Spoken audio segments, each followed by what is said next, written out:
afternoon, sir. Good afternoon, classmates. I am Heart Esclamado together with my group mates Antoinette Alcado and Dayan Morano.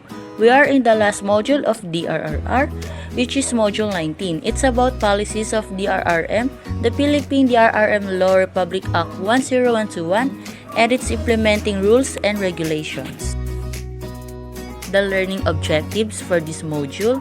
By the end of the lesson, the students must be able to discuss the international and national mandates for disaster risk reduction management policies and programs, understand Republic Act 10121, Philippine Disaster Risk Reduction Management Act of 2010, and its implementing rules and regulations, and conduct a simple disaster risk assessment in the school or in the community. So next is the global policy frameworks. Philippine government policies and programs for disaster risk reduction and management was anchored to Sendai Framework for Disaster Risk Reduction 2015 to 2030, the Hyogo Framework for Action 2005-2015, and Asian Agreement on Disaster Management and Emergency Response. These were formulated to reduce the risks during disaster as it gave concrete guides for national government, local government, and organization communities and stakeholders. So, yung Global Policy Framework is a document that sets out a set of procedures or goals kung saan pwede natin gamitin ito sa negosyasyon o paggawa ng desisyon, and to guide a more detailed set of policies o kaya magpatuloy na panatili ang patakaran ng isang organisasyon. Next is Hyogo Framework for Action HFA 2005-2015. According to International Strategy for Disaster Reduction, Hyogo Framework for Action 2005-2015 is a world conference on disaster reduction that was held from January 18 to 22, 2005 in Kobe, Hyogo, Japan. The HFA is a comprehensive action-oriented response to international concern about the growing impacts of disasters on individuals, communities, and national development. Its goal was to substantially reduce disaster losses in social, economic, and environmental assets of communities and countries. Ito ay ang unang plano upang ipaliwanag, ilarawan at idetalye ang gawaing kinakailangan mula sa lahat ng iba't ibang sektor and to reduce disaster losses. Ang layunin ng HFA ay makabuluhang mabawasan ang mga pagkalugi sa kalamidad pagsapit ng 2015 sa pamamagitan ng pagbuo at katatagan ng mga bansa at komunidad sa mga sakuna. Ito ay nangangahulugan ng pagbabawas ng pagkawala ng mga buhay at panlipunan at pang-ekonomiya. Sendai Framework for Disaster Risk Reduction 2015 to 2030. According to National Economic and Development Authority 2020, this was adopted by UN member states, including the Philippines, in March 2015. The Sendai Framework aims to achieve the following outcome over the next 15 years. The substantial reduction of disaster risks and losses in lives, livelihoods, and health, and in the economic, physical, social, cultural, and environmental assets of persons, business, and communities and countries. So itong malaking pagbawas sa panganib sa sakuna at pagkalugi sa buhay, kabuhayan at kalusugan, pang-ekonomiya, pisikal, panlipunan, kultura at kapaligiran ng mga ari-arian ng mga tao, negosyo, komunidad at bansa. Ang Sendai Framework ay binuo sa mga elemento na nasisiguro ng pagpapatuloy sa gawaing ginawa ng mga estado at iba pang stakeholders sa ilalim ng HFA at nagpapakilala ng ilang inobasyon gaya ng hinihiling sa panahon ng mga konsultasyon at negosasyon. Asian Agreement on Disaster Management and Emergency Response. On December 24, 2009, the Asian Agreement on Disaster Management and Emergency Response (AADMER) was ratified by all 10 Asian member states that include Philippines. It focuses on the region's policy backbone on disaster management by giving priority to disaster risk reduction, thus enabling a more proactive regional framework for cooperation, coordination, technical assistance, and resource mobilization in all aspects of disaster management. Nakatuon ito sa patakaran ng rehiyon sa pamamahala ng kalamidad sa pamamagitan ng pagbibigay ng prioridad sa pagbabawas ng panganib sa kalamidad. Kaya nagbibigay daan sa isang proactive na balangkas ng rehiyon para sa kooperasyon, koordinasyon, tungkol teknikal at pagpapakilos ng mapagkukunan sa lahat ng aspeto ng pamamahala sa kalamidad. So next is, what is the Drrm Act? According to National Economic and Development Authority 2020, the Philippine Drrm Act of 2010 or the Republic Act 10121 was signed into law on May 27, 2010. Provides the basic policies and coordination mechanism for DRRM through the Disaster Risk Reduction and Management Council (DRRMC) at the national, regional, and the local levels. Section 15 of the law specifically indicates the criteria for identifying the lead DRRMC in preparing for responding to and recovering from the effects of any disasters. So alam naman natin na ang balangkas ng DRRM ay magbigay ng isang karaniwang direksyon patungo sa pagtugon sa underlying causes of vulnerability upang makatulong na mabawasan at pamahalaan ang mga panganib ng mga sakuna. It provides a responsive and proactive manner of addressing disaster through a framework. So ito ang mga silent features of the DRRM Act. So una is the coherence with international framework. Small adherence to universal norms, principles, and standards of humanitarian assistance. Good governance through transparency and accountability. Strengthened institutional mechanism for DRRM. Integrated, coordinated, multi-sectoral, interagency, and community-based approach to disaster risk reduction. Empowerment of local government units, LGUs, and civil society organizations, CSOs, as key partners in disaster risk reduction. Integration of DRRM into the educational system. Establishment of DRRM Fund, DRRMF at the national and local levels. Providing for provisions on the declaration of state of calamity, remedial measures, prohibited acts, and penalties. National mandate. Strengthening the disaster risk reduction and management system was anchored to Philippine Disaster Risk Reduction and Management Act of 2010 or Republic Act 10121. It is stated in the law that it is the policy of the state to: 1 is to uphold the people's constitutional rights to life and poverty by addressing the root causes of vulnerabilities to disasters, strengthening the conscious institutional capacity for disaster risk reduction and management, and building the resilience of local communities to disasters, including climate change impacts. 2 is adhere to and adopt the universal norms, principles, and standards of humanitarian assistance and the global effort on risk reduction as concrete expression of the country's commitment to overcome human suffering due to recurring disasters. And lastly, recognize and strengthen the capacities of LGUs and communities in mitigating and preparing for responding to and recovering from the impact of disasters. National DRRM Councils. According to National Economic and Development Authority 2020, the National DRRMC is designated with policymaking, coordination, integration, supervision, and monitoring and evaluation functions. The NDRRMC serves as the President's advisor on disaster preparedness programs, disaster operations, and rehabilitation efforts. Also, is composed of various government, non-government, civil sector, and private sector organizations. It is administered by the Office of Civil Defense under the Department of National Defense. The Council is responsible for ensuring the protection and welfare of the people during disasters or emergencies. So here is the functions of the NDRRMC. First, develop a NDRRM framework. Second, create NDRRM plan.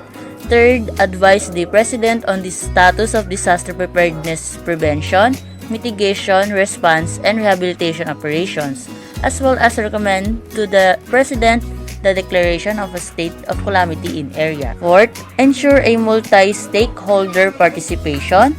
Fifth, establish a national early warning and emergency alert system.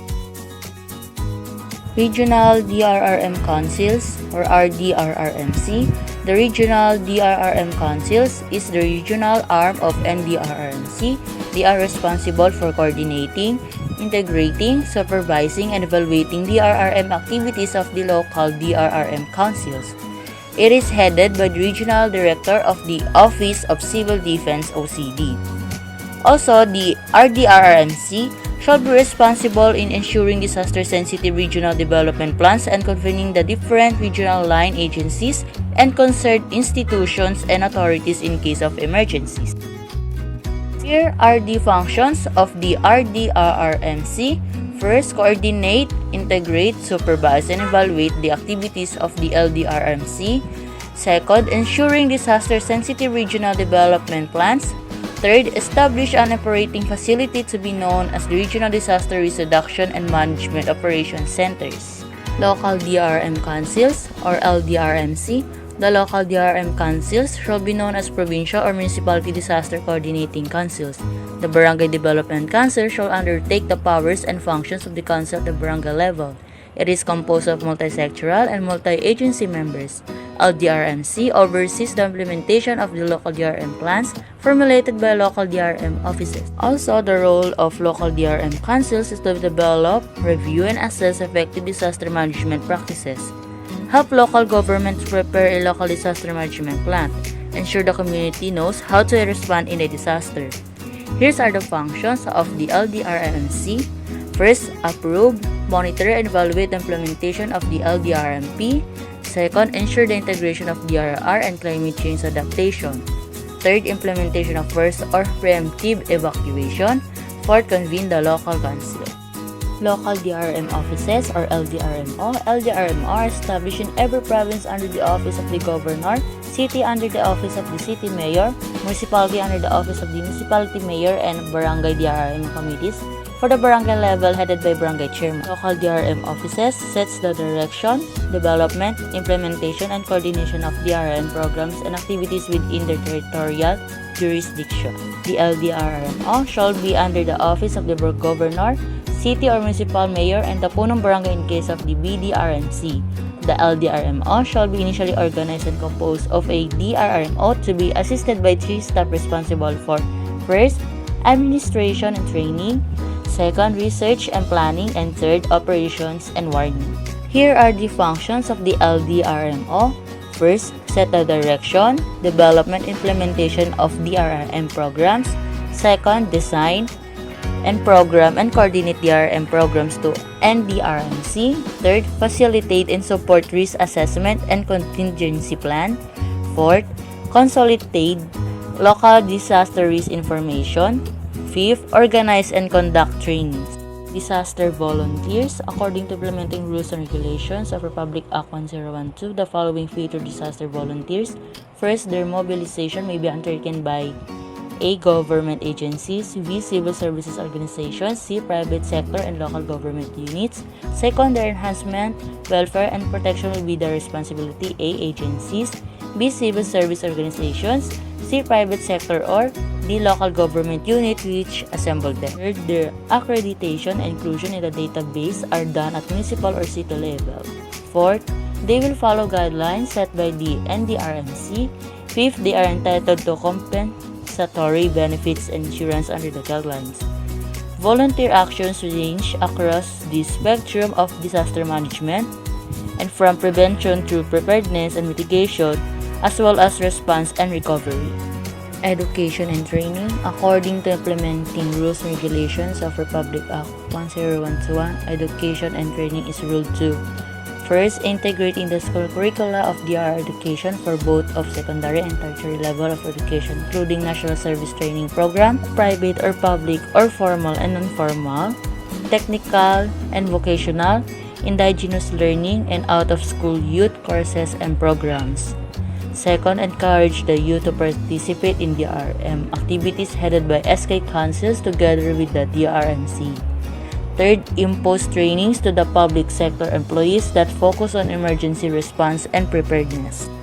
Also, the education and training. Education for disaster preparedness can provide life-saving and life-sustaining information and skills that protect in particular children and young people during and after emergencies. Declaration of State of Calamity. State of calamity refers to a status that could be declared widespread within a country or certain localities in response to a destructive natural or man-made disaster. These measures allow the release of calamity funds allocated to local governments and control the pricing of basic commodities in the affected areas. So according to IRR of Republic Act 10121, it is ruled that declaration and lifting of state of calamity by the President, it shall be recommended by the National Council. It can be clustered of barangays, municipalities, cities, provinces, and regions. International humanitarian assistance may be necessary. The nicest declaration and lifting of state of calamity by local Sagunian. It is issued based on the recommendation of LDRMC. And lastly, based on the result of the damage assessment. Remedial measures. According to IRR of Republic Act 10121, it is ruled that the member agencies must mandatorily undertake the following remedial measure when the state of calamity was declared. A. Imposition of price ceiling on basic necessities and prime commodities as recommended by implementing agency to the President. D. Local Coordination Council shall monitor, prevent and control overpricing or profiteering and hoarding of prime commodities, medicines, and petroleum products. C. Programming or reprogramming of funds for the repair and safety upgrading of public infrastructures and facilities. D. Granting of no-interest loans by government financing or lending institutions to the most affected section of the population. Pinatupad ang Republic Act 10121 upang matulungan makabangon muli ang mga taong nasalanta. Prohibited Acts. According to IRR or Republic Act 10121, the following are prohibited acts during the declaration of state calamity. 1. Dereliction of duties which leads to destruction, loss of lives, critical damage of facilities, and misuse of funds. 2.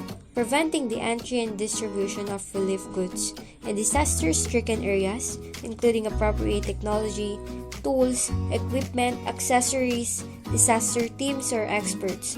3.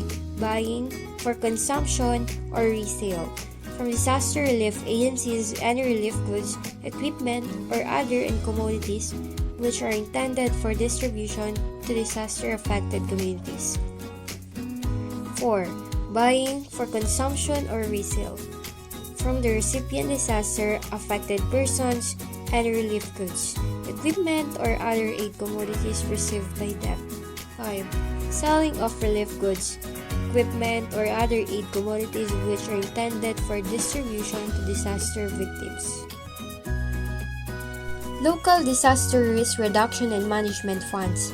1. According to IRR of Republic Act 10121, LDRRM fund must not be less than 5% of estimated revenue from regular sources shall be set aside to support disaster risk management activities such as but not limited to pre-disaster preparedness programs such as training, purchasing life-saving rescue equipment, supplies and medicines, and post-disaster activities.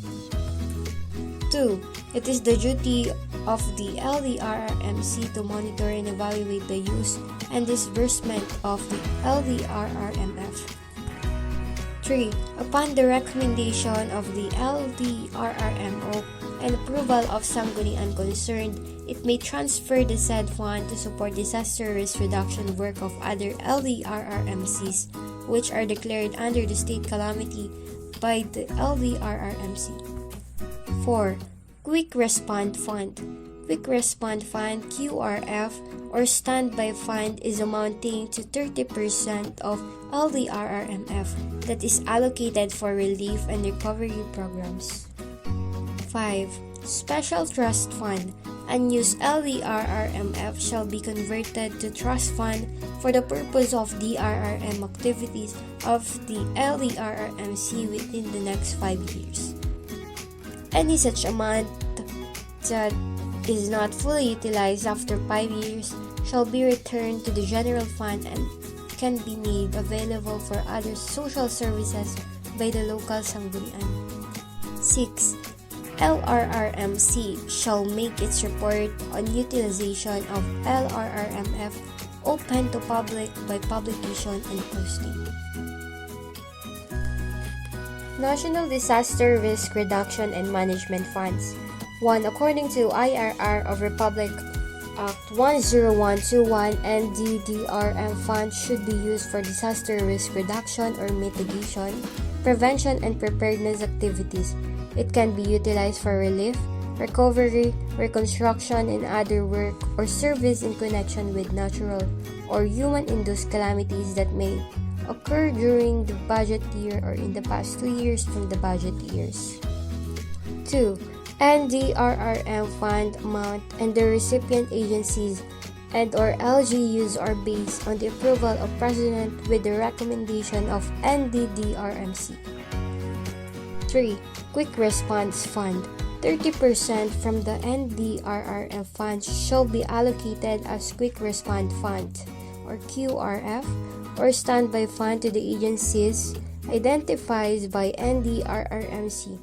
It will be used for relief and recovery programs in order that situations and living conditions of people in communities or areas stricken by disasters, calamities, epidemics, or complex agencies may be normalized as quickly as possible. 4. All departments, bureaus, offices, and agencies of the government shall submit their monthly statement on the utilization of the funds. 5. All departments, bureaus, offices, and agencies of the government are hereby authorized to use a portion of their appropriations to implement projects designed to address DRRM activities in accordance with the guidelines to be issued by the NDRRMC in coordination with the DNB. Funding of the Office of Civil Defense or OCD. OCD as the lead agency to carry out the provisions of the Act shall be allocated a budget of 1 billion pesos revolving fund. NDRMM plan from 2011 to 2028, it sets that expected outcomes, outputs, key activities, indicators, lead agencies, implementing partners, and timelines under each of the 4 mutually reinforcing thematic areas of 1. Disaster prevention and mitigation. Overall responsible agencies is DOST. Avoid hazard and mitigate their potential impacts by reducing vulnerability and exposure and enhancing capacities of community. 2. Disaster preparedness. The overall responsible agencies is DILG. The goal is to establish and strengthen the capacity of communities to anticipate, cope, and recover from the negative impacts of emergency occurrence and disasters. 3. Disaster response. The overall responsible agency is DSWD. The goal is provide life preservation and meet the basic subsistence needs of affected population based on acceptable standards during of immediately after disaster.